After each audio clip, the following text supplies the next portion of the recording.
On a quiet street in Cedar Grove, where autumn leaves dance across empty driveways, an old veteran named James Mitchell spends his days in solitude, finding peace in the rhythmic clinking of wrenches against metal. His weathered hands, marked by decades of service and sacrifice, know every engine part by heart.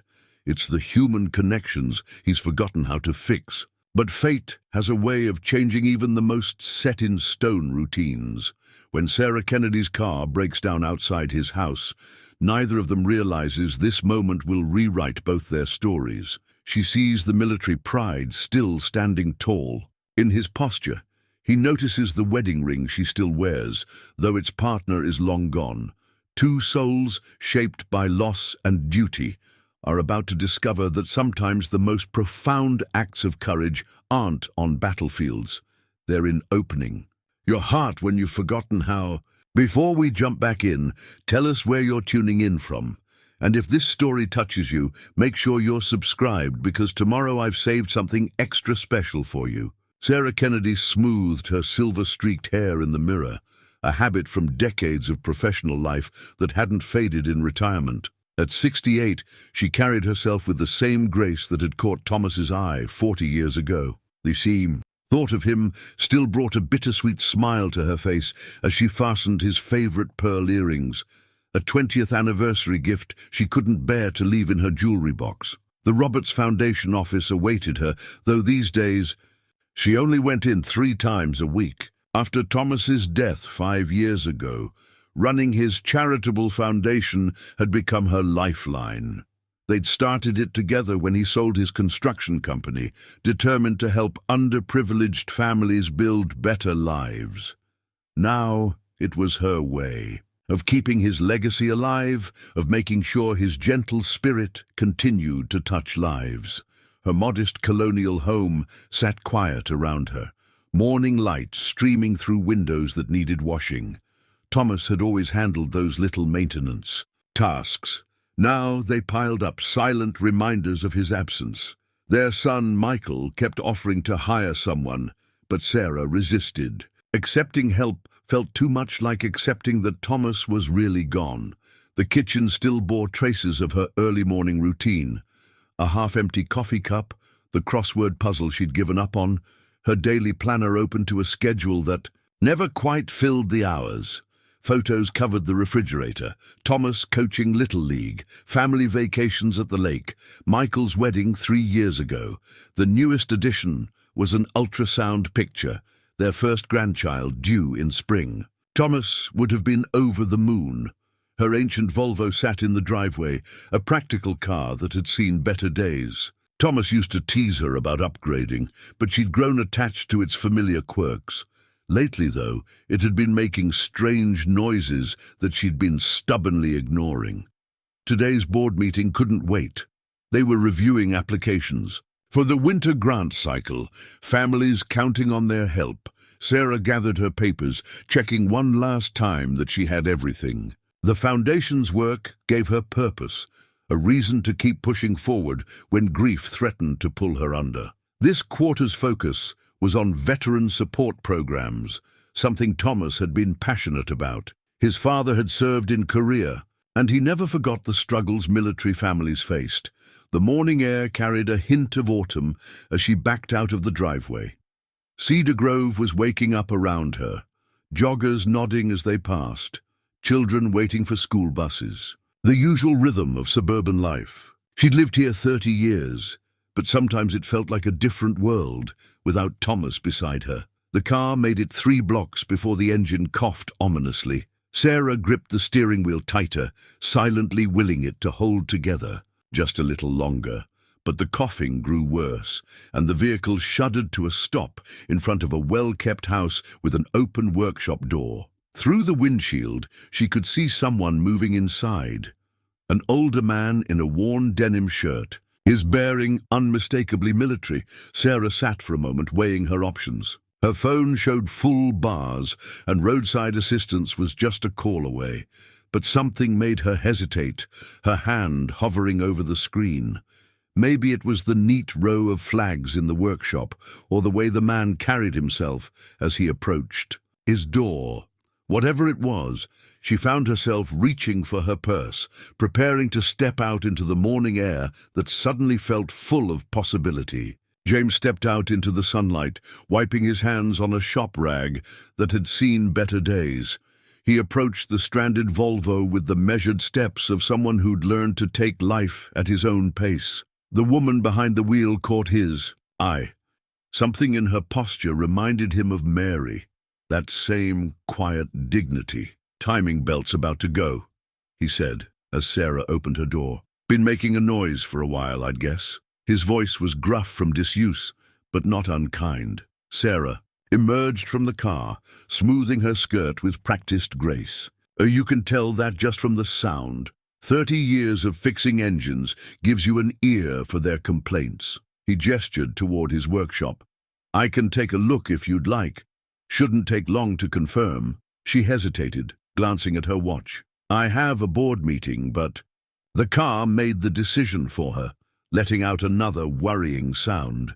Inside the workshop, James moved with surprising agility for his age, gathering tools with practiced efficiency. Sarah found herself studying the space, the meticulous organization, the folded flag, the family photos.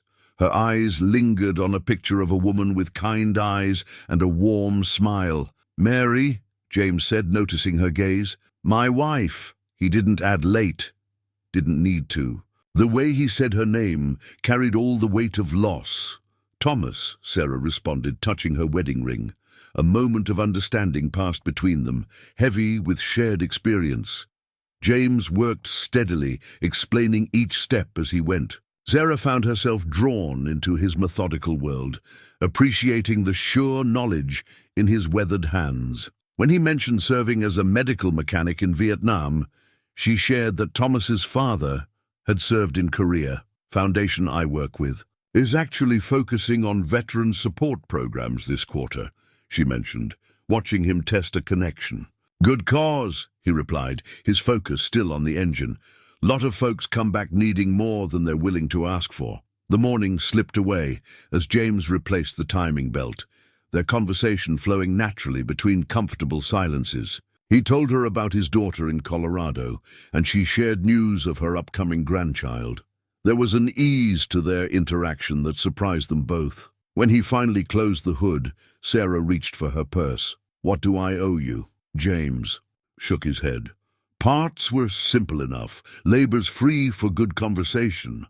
I can't just—" "Mom," he interrupted gently. "Been a while since I had company in the shop.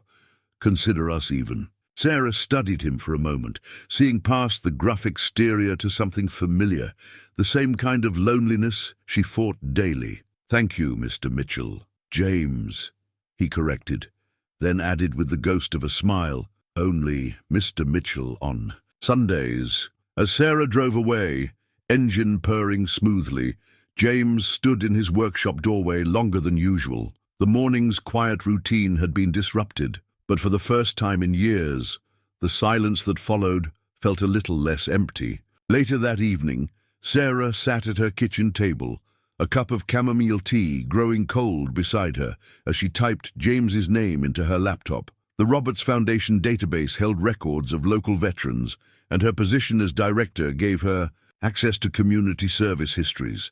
What she found made her pause, her fingers hovering over the keyboard.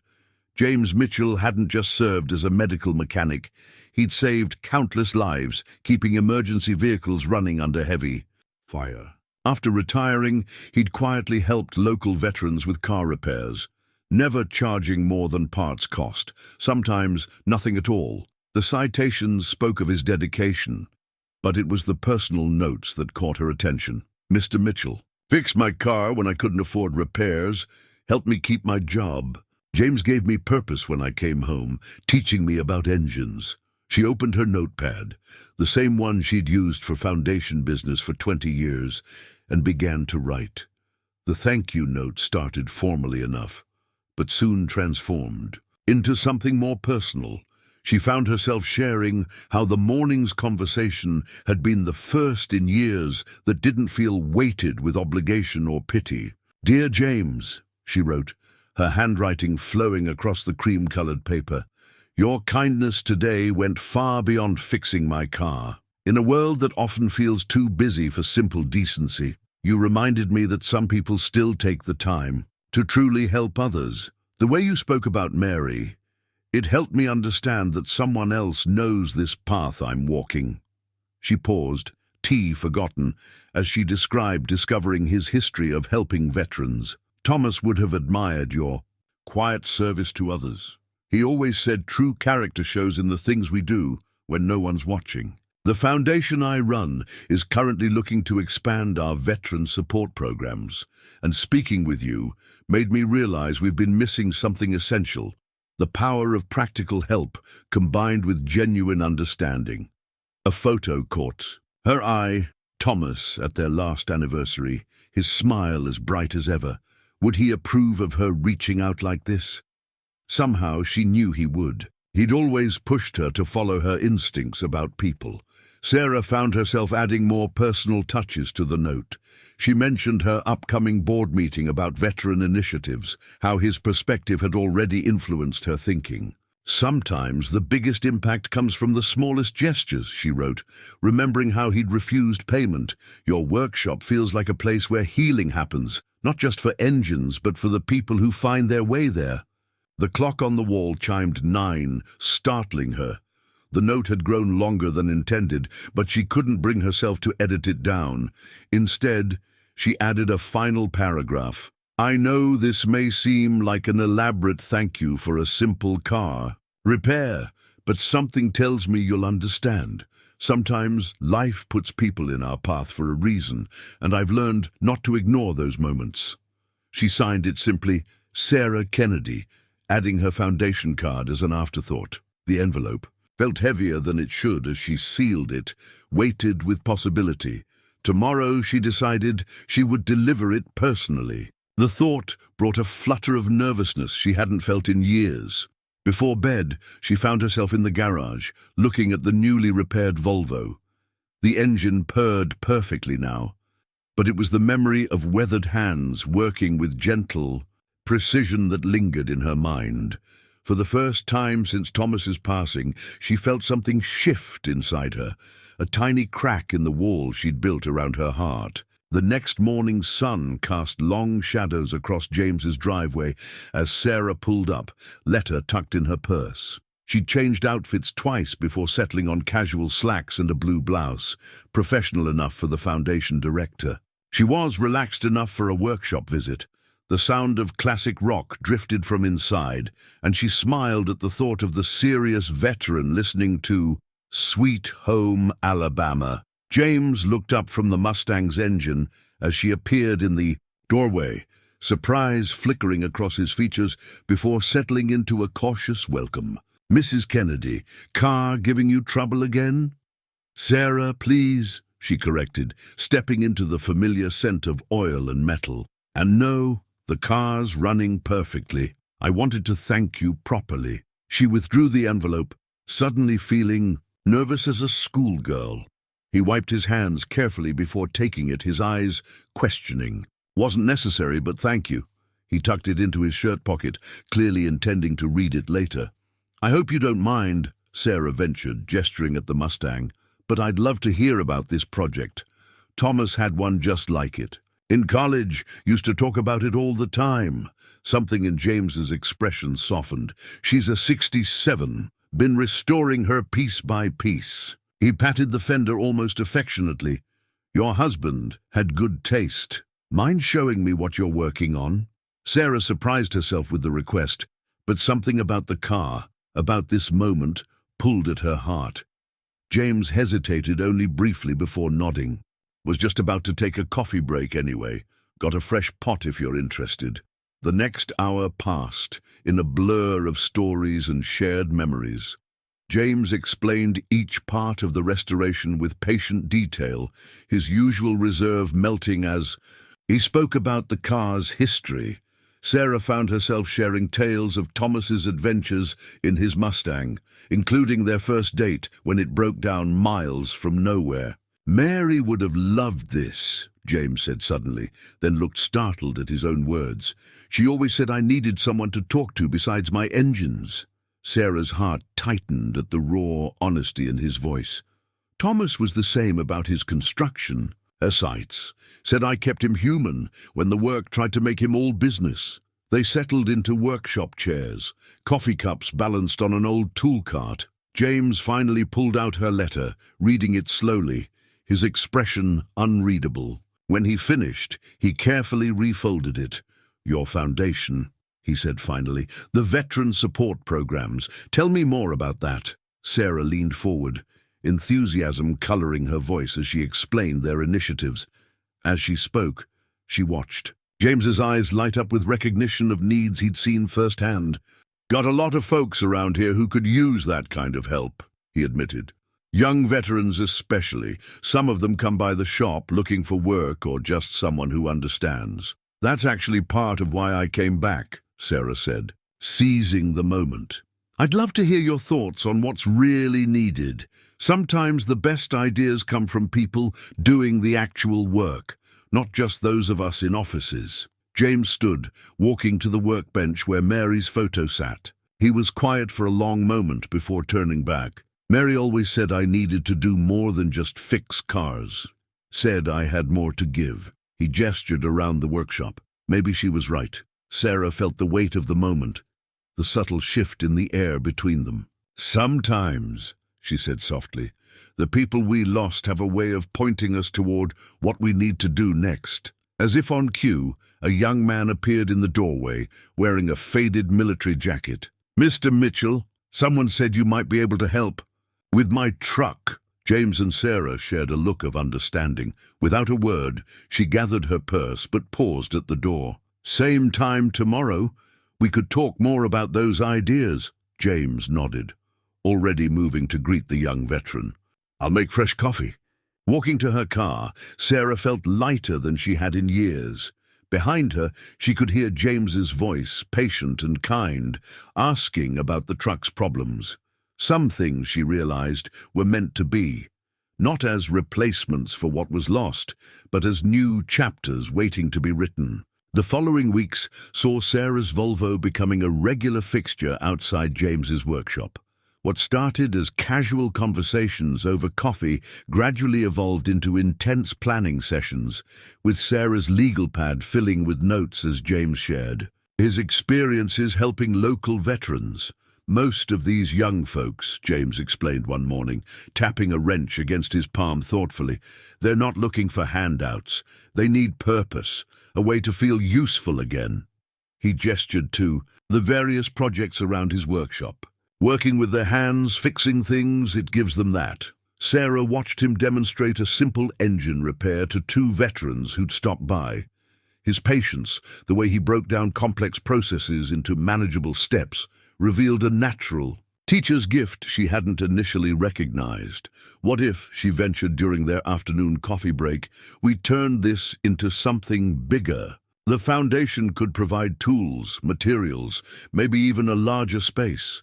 She hesitated, watching his expression carefully. With you as the lead instructor, of course. James set down his coffee cup, his face a mixture of interest and apprehension. That's a mighty big step from helping out a few folks here and there. You're already doing the work, James. We'd just be giving you more resources, reaching more veterans. She leaned forward, enthusiasm lighting her features. Think about it, a proper training program helping them build careers, not just fixing cars. The silence that followed was heavy with possibility. James stood, walking to the Mustang he'd been restoring. His hand rested on its hood, fingers tracing an invisible pattern. Mary always said I was wasting my teaching skills out here. His voice was quiet, reflective.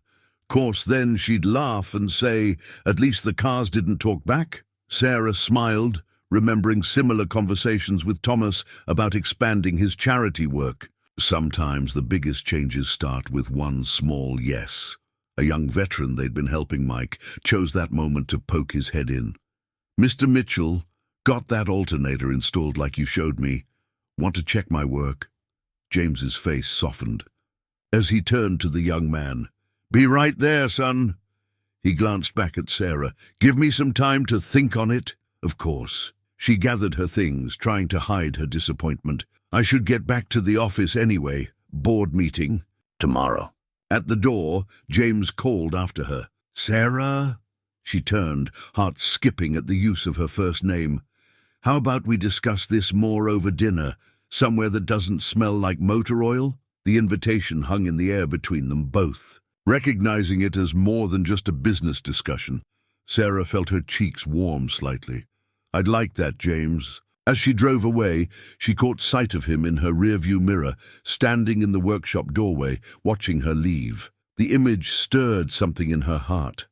Not the sharp pain of missing Thomas, but a gentle warmth of new possibilities. That evening, as she prepared for the board meeting, Sarah found herself humming. A small thing, but something she hadn't done since Thomas passed. Her son Michael called, and for the first time, she felt ready to share a bit about her days at the workshop. Mom, he said after listening to her enthusiastic description of the veteran program idea, you sound different. Happy. She paused, realizing he was right. I'm helping people, Michael. That's all. But as she laid out her clothes for dinner, the next night, Sarah admitted to herself that it was more than that, much more, and somehow that felt okay. The Italian restaurant downtown was a far cry from James's workshop. He tugged at his collar, feeling out of place in the dress shirt his daughter had sent last Christmas. The maitre d' led them to a quiet corner table, and James found himself pulling out Sarah's chair before he could think twice about it. Muscle memory from decades of dining with Mary. You look nice, Sarah said softly as they settled in. The candlelight caught the silver in her hair, and James felt his throat tighten unexpectedly. She wore a simple navy dress that reminded him of something Mary would have chosen. Feel like a fish out of water, he admitted, reaching for the water glass to steady his hands. Been a while since I've done this, Sarah's smile held understanding. Thomas and I used to come here for our anniversaries. First time back since... She trailed off, but James nodded. Some things didn't need saying. As they studied their menus, James's mind wandered to the Foundation's proposal. The idea of expanding his workshop, of formally teaching others, stirred up a mix of emotions he wasn't quite ready to face. Penny, for your thoughts? Sarah's voice broke through his reverie. Just thinking about what you said earlier, about the program. He set his menu down, meeting her eyes. It's not that I don't want to help, it's just change is scary, she finished for him. Believe me, I understand. After Thomas passed, just the thought of changing anything in our house felt like betrayal. Their conversation paused as the waiter took their orders. When he left, James found himself sharing things he hadn't told anyone in years. In Vietnam, I learned that keeping things running, vehicles, equipment, meant the difference between life and death. Came home, couldn't shake that feeling of responsibility. He traced the rim of his water glass. Workshop's been my way. Of still serving, I guess, on my own terms.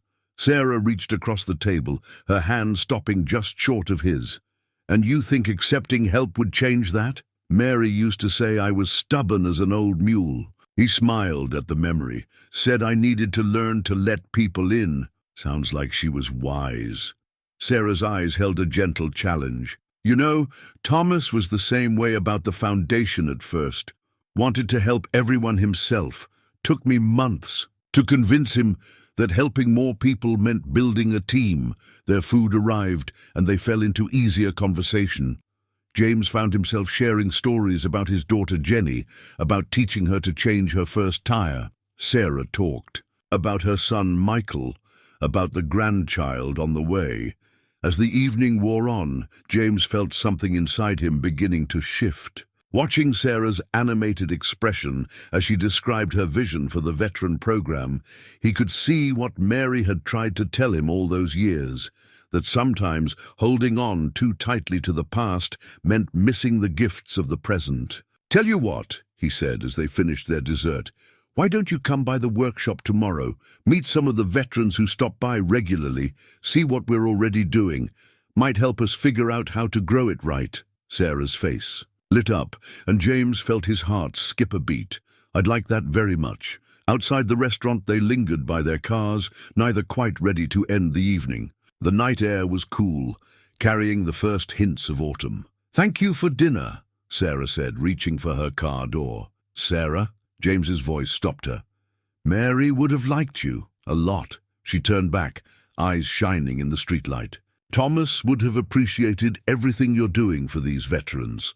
She paused, then added softly, "And so do I." Driving home, James found himself taking the long way, past the old spots he used to visit with Mary. For the first time, the memories didn't bring just pain. They carried a whisper of permission, of blessing for whatever might lie ahead. A week later, James's workshop buzzed with unprecedented activity.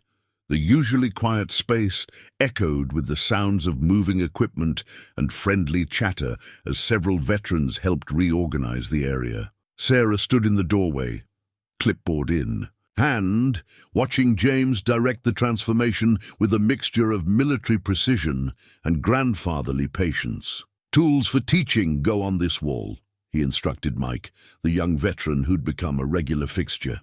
"Want everything visible, labeled clear as day." His voice carried the same authority it had in Vietnam, but tempered now with something gentler. Sarah smiled as she watched him pause to demonstrate proper tool placement to a younger veteran struggling with organization. The Foundation's initial grant had provided new equipment, but it was James's natural teaching ability that was truly transforming the space. "Mrs. Kennedy?" A hesitant voice drew her attention. A woman in her 30s, wearing a faded army jacket, stood nearby. "I'm Lisa Martinez. Heard you were starting a program here?" "Please call me Sarah." She gestured toward the workshop. "We're just getting things set up, but yes, James, Mr. Mitchell, will be teaching automotive skills to veterans." "Are you interested?" Lisa's eyes lit up. "Been trying to find work since I got back. Used to maintain vehicles in Afghanistan, but civilian certifications are different." She paused, watching James demonstrate an engine check. "Nobody else seems to understand what it's like coming back." Sarah touched her arm gently. "James does. Why don't we go talk to him?" Inside, James was already deep in conversation with three other veterans who'd heard about the program through the local VA. His face had come alive in a way Sarah hadn't seen before, explaining his plans for structured classes while keeping the workshop open for drop-in help. "I'm going to need an assistant instructor soon," he commented as Sarah approached with Lisa. His eyes crinkled with amusement. "Getting too old to crawl under cars all day." The morning evolved into an impromptu open house. Word had spread through the veteran community and people kept dropping by. Sarah watched in amazement as James connected with each visitor, instinctively knowing who needed technical discussion and who just needed someone to listen. During a quiet moment, she found him standing by Mary's photo, which had been carefully relocated to a new spot overlooking the teaching area. "She'd be proud of you, you know," Sarah said softly. James turned, his eyes suspiciously bright. "Never thought the old place could feel so alive again." He gestured to where Mike was already helping Lisa understand basic engine diagnostics. "They just needed a chance, someone to believe in them." "Like you needed someone to believe in you?" Sarah asked gently.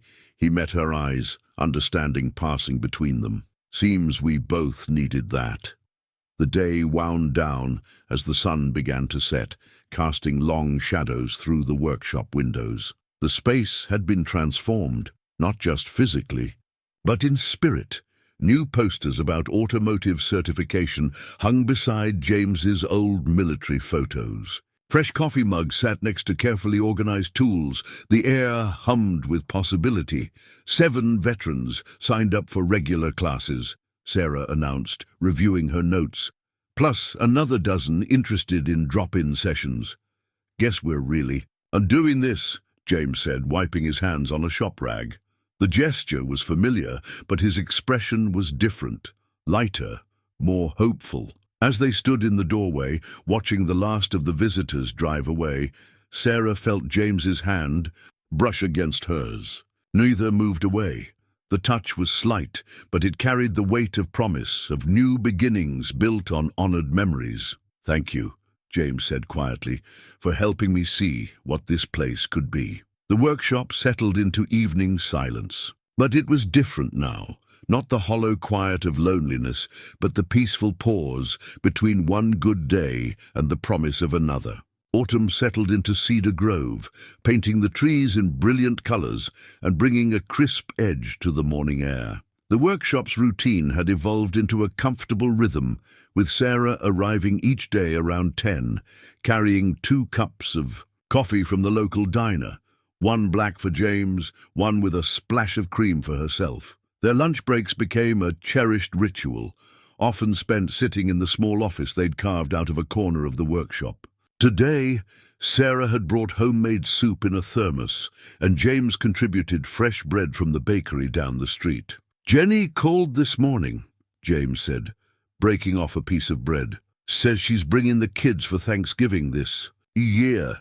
He tried to keep his voice casual, but Sarah caught the excitement underneath. "That's wonderful." She stirred her soup thoughtfully. "First time since Mary." He nodded, then added quietly, "Told her about the program, about you." Sarah felt warmth spread through her chest that had nothing to do with the soup. "I told Michael about you, too. He's noticed I'm not home as much these days." "What did he say?" James's voice carried a hint of concern. "He said it's good to hear me laughing again." She met James's eyes.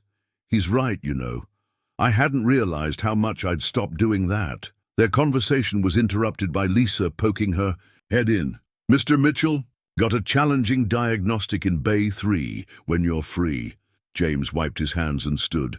"Duty calls." But he hesitated at the door, looking back at Sarah. "Save me some of that soup." She watched him work with Lisa, noting how naturally he shifted between instructor and friend. The veterans who came through the shop had started calling him Pop behind his back, a nickname that would have embarrassed him if he knew, but one that fit perfectly. The town had noticed the changes, too. Local auto shops had begun calling to ask about hiring their graduates. The community paper was planning a feature story. But it was the smaller changes that touched Sarah most deeply. The way James stood straighter, smiled more easily, seemed more present in each moment. Around 2, Michael stopped by unexpectedly. Sarah introduced him to James, watching nervously as her son sized up the man who'd become such a significant part of her life. "So you're the reason Mom's been humming old country songs," Michael said with a knowing smile. James looked embarrassed, but met Michael's gaze steadily. "Your mother's brought a lot of good to this place, to a lot of people, including you." Michael's question was gentle but direct. "Especially me," James answered honestly. After Michael left, Sarah found James in the storage room, organizing supplies, with unusual intensity. "He likes you," she said softly. James turned, his expression vulnerable. "What are we doing here, Sarah?" She stepped closer, understanding he meant more than just the veteran program. "I think we're living, James, really living.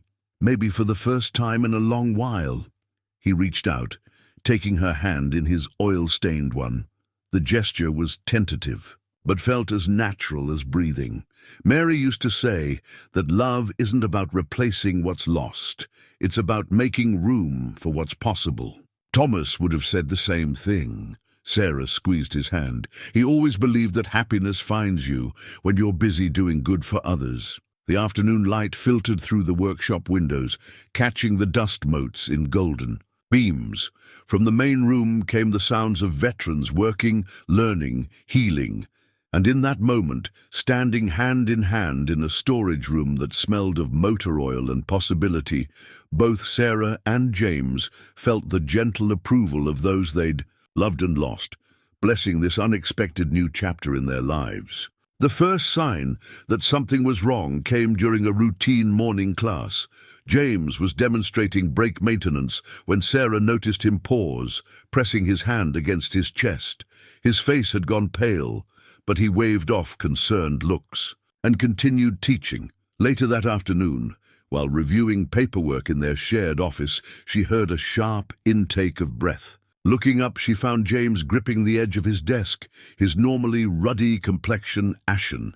"It's nothing," he said before she could speak, "just heartburn." Sarah was already on her feet. "James Mitchell, don't you dare brush this off." Her voice trembled slightly, memories of Thomas's last days flashing unbidden through her mind. "We're going to the hospital, now. Got students coming in an hour," he protested weakly. "Lisa can handle it." Sarah was already grabbing her keys, her tone leaving no room for argument. "I'm not asking, James." The drive to Cedar Grove Memorial was tense. Sarah kept glancing at James, noting how he sat unusually still, his jaw clenched. When she reached for his hand at a stoplight, she found it cold and clammy. "Mary always said I was too stubborn for my own good," he murmured, attempting a smile that looked more like a grimace. Well, she was right. Sarah blinked back tears. "And I'm just as stubborn, so don't think for a minute I'm letting you play this down." The emergency room moved with agonizing slowness. Sarah paced as they ran tests, her phone buzzing with messages from concerned veterans at the workshop. Lisa had taken charge, keeping classes running, but Sarah could barely focus. On the updates, finally a doctor appeared. "Angina," she explained. "A warning sign, but we caught it early. With medication and some lifestyle changes, Mr. Mitchell should be fine." She looked pointedly at James. "But you'll need to take it easier for a while." Relief flooded Sarah's body, leaving her legs weak. She sank into the chair beside James's bed, taking his hand. "This time it was warm. Guess I scared you," he said softly. "Terrified me," she admitted. "I'm not ready to lose." She stopped, emotion catching in her throat. James squeezed her hand. "When Mary got sick, it happened so fast. No warnings, no time to prepare. I always thought that was the cruelest part." He looked at their joined hands. "Didn't expect to have someone care that much again." "Well, get used to it." Sarah's voice was fierce despite her tears. "Because I do care, James, more than I thought possible." The hospital kept him overnight for observation. Sarah called Jenny, arranging for her to fly in for a few days. Then she called Michael, finally letting herself break down as she described the fear she'd felt. "Go back to him, Mom," Michael said gently. "Sounds like you both need the company."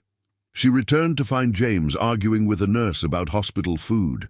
The sight was so normal, so him, that she had to laugh despite her worry. "Your daughter's coming tomorrow," she announced, settling back into what she'd come to think of as her chair. "And I've got Lisa handling classes for the week." "Sarah, I can't ask you to." "You're not asking. I'm telling." She fixed him with a stern look. "Partners take care of each other, James. That's how this works." He was quiet for a long moment, studying her face in the dim hospital light. "Partners, huh?" "Partners," she confirmed, her heart warming at the way his eyes crinkled. "At the corners, in every way that matters." The night settled around them, the hospital's quiet beeps and distant voices creating a cocoon of shared concern and unspoken feelings. Sarah knew there would be arguments ahead about his recovery, about slowing down, about accepting help. But for now, she was content to sit beside him, watching him drift off to sleep, knowing that sometimes the scariest moments led to the most important revelations. Jenny arrived like a whirlwind the next morning, her worried expression a mirror of her father's. She stopped short in the hospital doorway, taking in the sight of Sarah dozing in the chair beside James's bed, their hands still intertwined. "Dad?" she called softly, not wanting to startle them. James's eyes opened, lighting up at the sight of his daughter. "Jenny, girl." His voice was rough with sleep, but strong. Sarah stirred, quickly straightening in her chair, but Jenny's warm smile stopped her from pulling her hand away. "You must be Sarah. Dad's told me so much about you in his calls." Before anyone could say more, Michael appeared in the doorway, carrying coffee and a bag of fresh pastries. "Mom, I thought you could use some real breakfast." He nodded to James. "Good to see you looking better, sir." The room suddenly felt very full, not just with people, but with unspoken questions and careful observations. Jenny took the chair on the other side of James's bed, while Michael pulled up another for himself. "So," Jenny began, her eyes moving between her father and Sarah, "how long has this been going on?" "The workshop program," James attempted, but Jenny's knowing look made him sigh. "Sarah's been important to me for a while now. Dad's been pretty important to Mom too," Michael added, his tone gentle. "Haven't seen her this happy in years." Sarah felt her cheeks warm, but James's hand tightened on hers. "Your mother was an amazing woman, Jenny," he said quietly. "Sarah, she understands. That honors it, just like your dad understands about Thomas," Sarah added, looking at Michael. "We're not trying to replace anyone." Jenny's eyes filled with tears. "Mom would have liked that. You finding happiness again, Dad. She always worried about you. Being alone. Thomas too," Michael said. "He made me promise to make sure Mom kept living, not just existing." The conversation flowed easier after that, Jenny sharing stories about her kids, Michael showing ultrasound pictures of his expected child. James and Sarah watched their children interact, something easing in both their hearts. During a quiet moment when Jenny went for coffee and Michael stepped out to take a call, James turned to Sarah.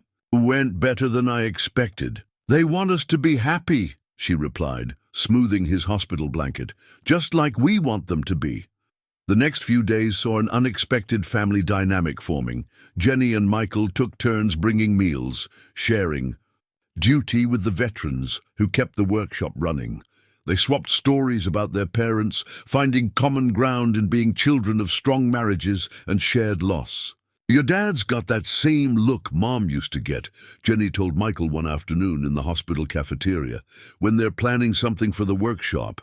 That spark, you know?" Michael nodded. "Mom's humming again. Actually bought herself a new dress last week, first time since Dad passed." When James was finally released, it was Jenny who noticed how naturally Sarah moved around her father's house, knowing where everything was, adjusting pillows and arranging medications with familiar care. "You need to take it easy," Sarah instructed James as he settled into his favorite chair. "Doctor's orders." "Better listen to her, Dad," Jenny said with a smile. "Looks like you've met your match in the stubborn department." That evening, after Jenny had gone to her hotel and Michael headed home, Sarah sat with James in his living room. The house felt different now, warmer, more alive, with the echoes of family filling it again. "You know," James said thoughtfully, "Mary always said a home needs voices in it, laughter." He looked at Sarah. She was right about that too. Sarah moved to perch on the arm of his chair, her hand finding his shoulder. "Thomas used to say family isn't just about blood. It's about who makes your heart feel full." They sat together in comfortable silence, watching the sunset through the window, both thinking about how sometimes the end of one chapter can lead to the most unexpected and beautiful beginnings. 2 weeks into James's recovery, Sarah arrived at his house to find him attempting to sneak into his workshop.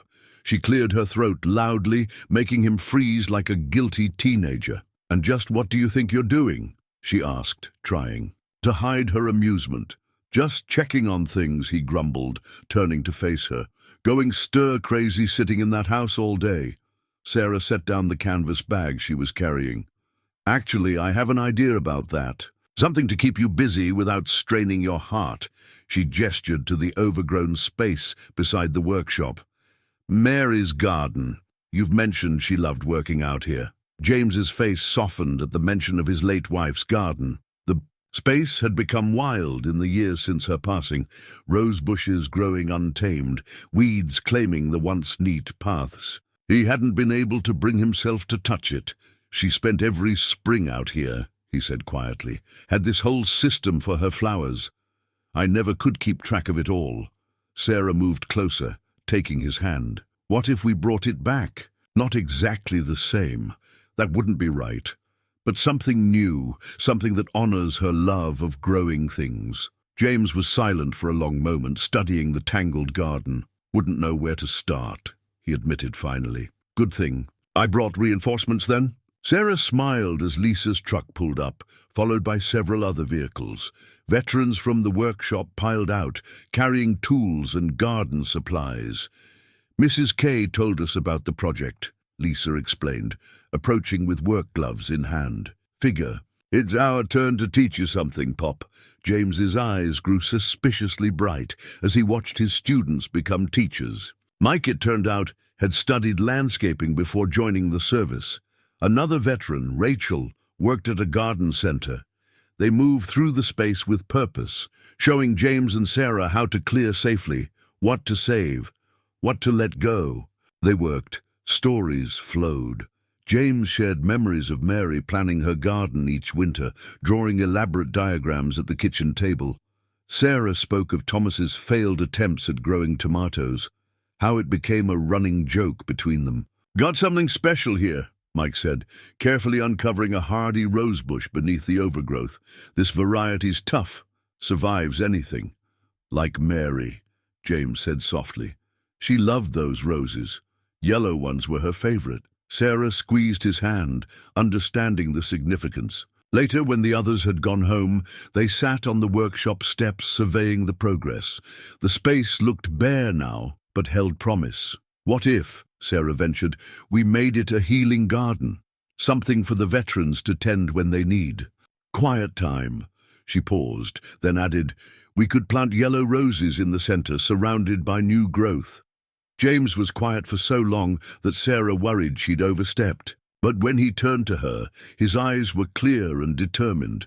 "Mary would have loved that idea," he said. "She always said gardens were for growing more than just flowers." Over the next few days, the garden became their shared project. James couldn't do heavy work yet, but he could plan and direct. And Sarah discovered she had a knack for design, sketching layouts that combined practical spaces with quiet corners for reflection. The veterans embraced the project with unexpected enthusiasm. Those struggling with difficult days found peace in the simple act of pulling weeds or turning soil. They added their own touches, a small fountain, wind chimes, sturdy benches built in the workshop. One evening, as sunset painted the cleared space in gold, James and Sarah stood together at the garden's edge. The first new plants were in, tiny green promises of what would come. "Thank you," James said suddenly, "for understanding about Mary's garden, for making it something new without erasing what was." Sarah leaned against him gently. "That's what we're doing, isn't it? Growing something new while honoring what came before." Above them, wind stirred the workshop wind chimes. The ones Mary had hung years ago, now joined by new ones the veterans had added. The old and new sounds blended, perfectly, a melody of memory and promise. The Cedar Grove Gazette reporter sat in the workshop office, scribbling notes as Lisa demonstrated an engine diagnostic system to a group of veterans. Sarah watched James field questions with growing confidence, noticing how he no longer deflected attention from himself the way he used to.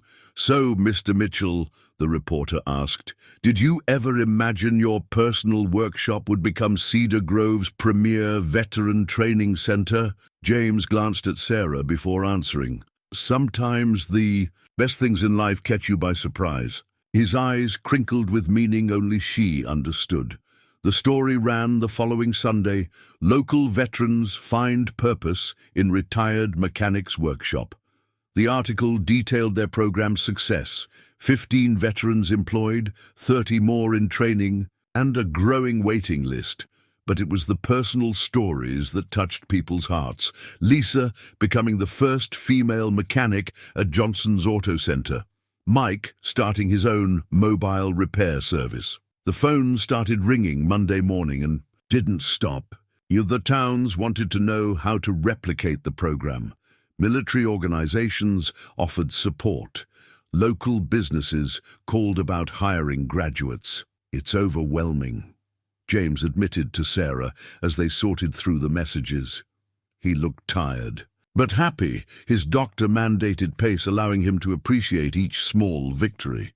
"Good things tend to grow," Sarah replied, thinking of their flourishing garden outside. "Remember what Thomas always said about ripples in a pond?" Before James could answer, a sleek town car pulled up outside. A well-dressed woman emerged, introducing herself as Catherine Wells from the State Veterans Affairs Office. We've been hearing remarkable things, she said, looking around the workshop with keen interest. The combination of practical training and emotional support you're providing, it's exactly what we've been looking for. Sarah felt James tense beside her as Catherine outlined her proposal. State funding, official certification, expansion possibilities. The workshop could become a model for similar programs across the state. We'd want to keep it personal, James said firmly, not turn it into some bureaucratic machine.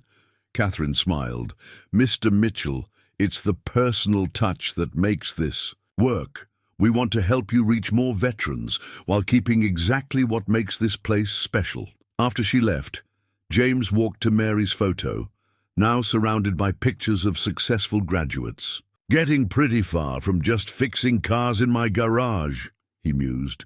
Sarah joined him, her shoulder touching his. Mary would say you fixed a lot more than engines here. That afternoon, they hosted their regular community coffee hour, something that had started accidentally when families began dropping by to check on their veteran relatives. Now it was a weekly tradition, filling the workshop with conversation and laughter. Lisa arrived with news of her promotion to shop supervisor. Mike brought pictures of his new mobile repair van, complete with a logo designed by his kids. Rachel showed off certification exam results, beaming with pride. The local VFW commander stopped by, pulling James aside for a quiet conversation. Sarah overheard snippets about an upcoming ceremony, an award for service to veterans. James looked flustered, but pleased. You'll have to give a speech, Sarah teased him later. Only if you're there with me, he countered, taking her hand. This is your success too. As the day wound down, they sat in their office, reviewing Catherine's proposal. Through the window they could see veterans working in the garden, the yellow roses beginning to bloom against the workshop wall. We did good here, didn't we? James asked softly. Sarah squeezed his hand. We're just getting started. The workshop hummed with end-of-day activity. Tools being cleaned, diagnostic machines powering down, voices calling goodbyes. Every sound echoed with purpose, with healing, with hope. Just like the garden outside, what they'd planted had grown into something neither of them could have imagined alone. The Cedar Grove Community Center had been transformed. String lights twinkled overhead, tables decorated with flowers from the workshop garden dotted the edges of the dance floor, and a banner proclaimed, Veterans Training Program First Annual. Fundraiser dance? Sarah stood in the doorway, taking it all in, her new dark blue dress catching the light. Mom, you look beautiful, Michael said, appearing beside her with his pregnant wife, Amy. Is James here yet? Still fussing with his tie, I'd bet. Sarah smiled, but her eyes kept drifting to the entrance. She hadn't seen James all day. He'd insisted on following the old tradition of not seeing each other before a special evening. The room filled quickly with familiar faces. Lisa arrived in a sharp pantsuit, proudly escorting her elderly parents. Mike and his family set up a display of photos showing the program's progress. Veterans and their families, local business owners and community supporters mingled easily. The barriers that often separated them dissolved by shared purpose. Then James appeared in the doorway, and Sarah's heart skipped. He wore a new suit, charcoal grey that made his silver hair shine, and a tie that matched her dress perfectly. Jenny stood beside him, beaming with pride at her father. Their eyes met across the room, and for a moment, everything else faded away. James made his way to her, navigating through well-wishers with singular purpose. You're a sight for sore eyes, he said softly, reaching for her hand. Before they could say more, the VFW commander called for everyone's attention. The award ceremony began, with James and Sarah both being honored for their work. James's speech was brief but heartfelt, giving credit to the veterans who'd trusted them and the community that supported them. But most of all, he said, his voice growing gentle, I have to thank Sarah Kennedy. She saw possibility when I'd forgotten how to look for it. The band started playing, a slow melody that Sarah recognized from her youth. James turned to her, extending his hand. "May I have this dance?" They moved onto the floor together, other couples joining them. Sarah felt James's hand steady at her waist, his touch familiar and new all at once. The scent of his aftershave mixed with the workshop's ever-present hint of motor oil, a combination she'd grown to love. "Remember our first dinner?" he asked as they swayed to the music. "How nervous I was." "You hid it well," she smiled. "Most of the time. Not from you." His blue eyes crinkled. "You saw right through me from the start." They danced in comfortable silence, watching their families watching them. Michael and Amy swayed nearby while Jenny danced with her teenage son. Lisa had convinced her father to join her on the floor, teaching him steps she'd learned in the service. "Mary loved dancing," James said suddenly. "Used to say you could tell everything about a person by how they moved to music, instead of the usual pang." Sarah felt warmth at the mention of Mary. Thomas had 2 left feet, but he never let that stop him. The music shifted to something slower, more intimate. James drew her closer. "Sarah," he said, his voice low. "I've been thinking," but he was interrupted by the VFW commander asking for another photo. The moment slipped away as they posed with graduates, celebrated success stories, and accepted congratulations from supporters. Hours later, as the evening wound down, they found themselves in the workshop garden. Someone had strung lights here too, making the yellow roses glow like stars. "What were you going to say?" Sarah asked. "When we were dancing." James took her hands in his, and she felt them trembling slightly. "Was going to ask if you'd consider making this permanent. Us, I mean." He gestured around them. "The workshop, the garden, the life we're building. Together." Sarah felt tears well up in her eyes. Not sad tears. Tears of recognition, of rightness. "Are you asking what I think you're asking?" "If you'll have me," he said simply. "We could start with moving those boxes of yours out of storage. My house is too quiet without you in it." Sarah stepped closer, resting her head on his shoulder. Through the workshop windows, they could see their families helping with cleanup, working together as if they'd always been one unit. "Yes," she whispered, "to all of it." The garden wind chimes sang softly in the night breeze, Mary's old ones, and the new ones blending in perfect harmony, just like the lives intertwining beneath them. The morning after the dance, James stood in his bedroom, staring at Mary's side of the closet. For 5 years her clothes had hung there untouched, a fabric timeline of their life together. Now, cardboard boxes waited empty on the bed, and his hands wouldn't stop shaking. "Take your time," Sarah said softly from the doorway. She'd arrived early, sensing he might need support for this moment. "Used to talk to her, you know," James admitted, touching the sleeve of Mary's favorite blue dress. "Every morning while I got dressed, telling her about my plans, the workshop, the veterans." He paused. "About you." Sarah moved to stand beside him, close enough to support, but not so close as to crowd his grief. "What did she say?" A small smile touched his lips. "Mostly that I was being stubborn, that happiness isn't disloyal." He turned to Sarah, his eyes wet but clear. "The day you broke down outside my workshop." I heard her laugh, first time since she passed. Together they began the careful work of sorting through Mary's belongings. Each item held a story, which James shared in a voice that grew stronger with each telling. The blue dress from their anniversary cruise, the gardening jacket with seeds still in the pocket, the scarf she wore on their last Christmas together. "These should go to the women's shelter," James said, gesturing to the better pieces. Mary volunteered there. She'd like that. As the morning progressed, Jenny arrived with coffee and understanding. She worked alongside them, adding her own memories to each item they packed. When they found her mother's jewelry box, she insisted Sarah open it. "Mom would want this," Jenny said firmly, holding out Mary's favorite pearl bracelet.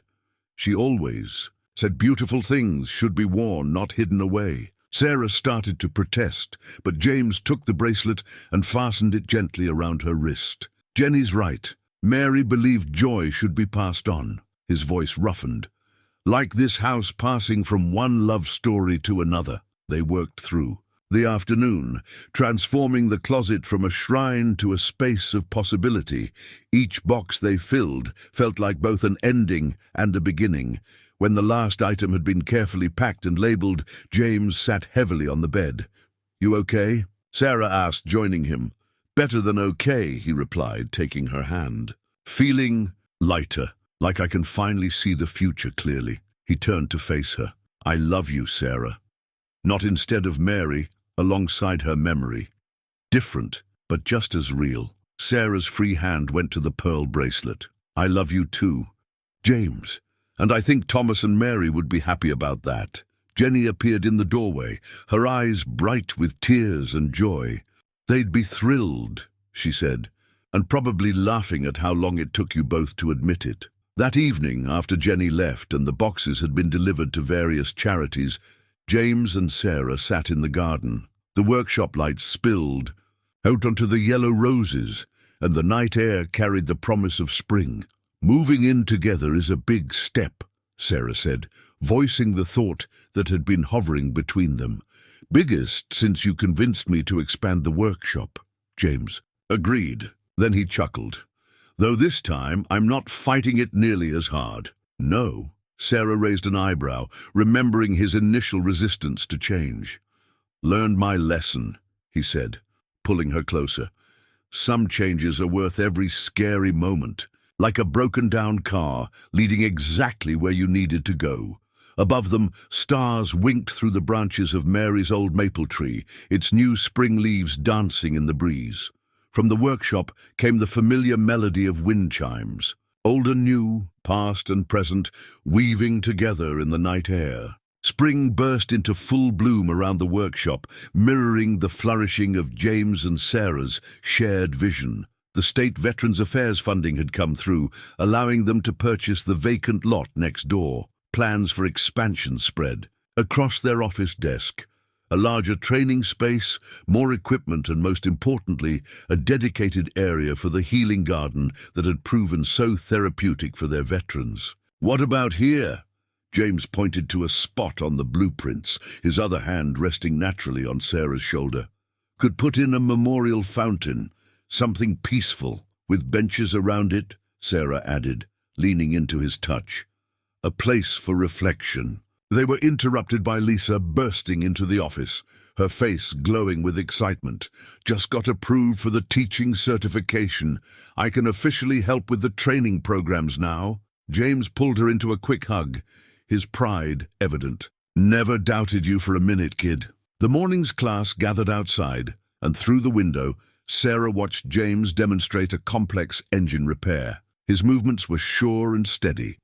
The cardiac rehab had done its work well. More than that, she noticed how he stood taller these days, how easily he smiled. During their lunch break, Michael stopped by with ultrasound pictures and an unexpected proposal. "Amy and I were thinking," he said, spreading out photos of his construction company's latest project.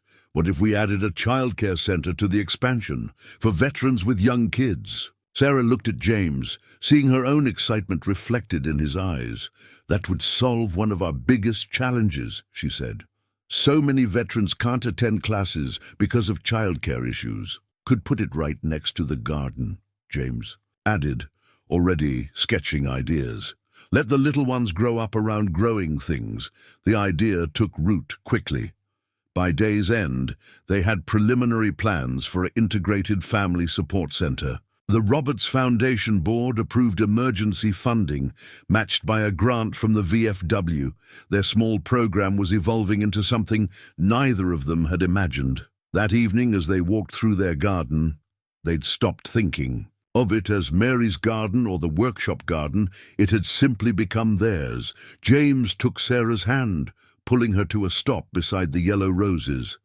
"Been thinking," he said, his voice carrying that tone that always made her heart skip. "About making things official, not just the living together, but all of it." Sarah felt her breath catch. "James Mitchell, are you finally going to properly propose?" His eyes crinkled with amusement and love. "Seems about time, doesn't it? We're already building a life together, planning for the future." He gestured toward the workshop, creating something bigger than ourselves. Yes, Sarah said simply, not waiting for the formal question. Yes to all of it. James laughed, pulling her close. Didn't even let me get the ring out. Ring? He reached into his pocket, producing a simple but elegant band. Had Jenny helped me pick it out. She said you'd like the vintage style. As he slipped it onto her finger, Sarah noticed the delicate pattern of leaves and vines. It's perfect, she whispered. The workshop door opened, spilling light into the garden. Lisa stood there, grinning widely. Finally, she called out. Mike! Owes me $20. I said you'd do it in the garden. Behind her, other faces appeared. Veterans and their families, all wearing knowing smiles. James shook his head, chuckling. Can't keep anything secret around here anymore. Wouldn't want to, Sarah replied, squeezing his hand. This is what we built, not just a training program, but a family. As their extended family poured out to congratulate them, Sarah looked around at the life they'd created together. The workshop hummed with purpose, the garden bloomed with promise, and their hearts beat in sync with the rhythm of new beginnings. 1 year later, the workshop underwent its final transformation. Veterans and their families had spent weeks preparing for this day, stringing lights between the rafters and arranging flowers from their now sprawling garden. The newly expanded space, with its pristine training areas and thriving family center, would host its most important event yet, a wedding. James stood in his old office, adjusting his tie with trembling fingers. The room still smelled of motor oil and coffee, but now held photos of his journey with Sarah alongside memories of Mary. His grandson, wearing a miniature suit, played with a toy car nearby. Ready, Dad? Jenny appeared in the doorway, her eyes bright with happy tears. Sarah's waiting, and you know how she feels about timing. In what had once been the storage room, now a cozy bridal suite, Sarah smoothed her cream-colored dress. She'd chosen something simple but elegant, with a delicate pattern that echoed the leaves on her engagement ring. Michael's wife, Amy, now holding their 3-month-old daughter, helped adjust the small bouquet of yellow roses Sarah carried. "Mom," Michael said softly, "Dad would have loved this, all of it." The ceremony space had been arranged in the heart of the workshop, with the restored '67 Mustang gleaming as a backdrop. Rows of chairs filled with veterans, their families, and community members who'd become part of their extended family. Lisa stood proudly as Sarah's maid of honor, while Mike, now a successful business owner, served as James's best man. As Sarah walked down the aisle on Michael's arm, she caught glimpses of their shared accomplishments. The certification wall, crowded with graduate photos. The window looking out on the children's play area, where toys mingled with small gardening tools. The memorial fountain, its gentle sound providing a peaceful backdrop. James waited for her beneath an arch woven with roses and morning glories. His eyes, when they met hers, held all the love and certainty of a man who had learned that life's greatest gifts often come disguised as broken-down cars and chance meetings. The local judge, himself a veteran who'd found purpose in their program, conducted the ceremony. His words spoke not just of love, but of renewal, of second chances, and the courage to begin again. "These two remind us," he said, smiling at the couple, "that every end holds the seed of a new beginning. Their love honors those who came before while celebrating the promise of tomorrow." As they exchanged rings, Sarah and James added their own words, promises not just to each other, but to the community they'd built together. "I promise," James said, his voice strong and clear, "to keep building, keep growing, keep loving, to honor our past while embracing our future. I promise," Sarah responded, squeezing his hands, "to always see the possibility in every day, every person, every moment, to nurture what we've grown together." The reception filled both the workshop and garden. Veterans manned the grills, children played among the roses, and stories flowed as freely as the laughter. The newly installed dance floor saw couples of all ages swaying to music that bridged generations. Later, as evening settled over their celebration, James and Sarah stood in their garden. The fountain burbled peacefully, and wind chimes, old and new, sang in harmony. "Look what we built," Sarah said softly, gesturing to the scene before them. The expanded workshop glowed with light and life, while their original small garden had grown into a healing space that served hundreds. "Not bad for a couple of stubborn old souls," James chuckled, pulling her close. From inside came the sounds of their family. Jenny's kids chasing Michael's baby girl, Lisa teaching dance, steps to new veterans, Mike telling the story of how it all began with a broken-down Volvo. "Ready to go back in?" Sarah asked, though she was content to stay in this moment forever. James kissed her softly. "Ready for everything," he replied. "With you?" As they walked back to their celebration hand in hand, the workshop stood as a testament to their journey, a place where broken things were made whole, where loss transformed into love, and where two hearts found their way home in life's unexpected second act.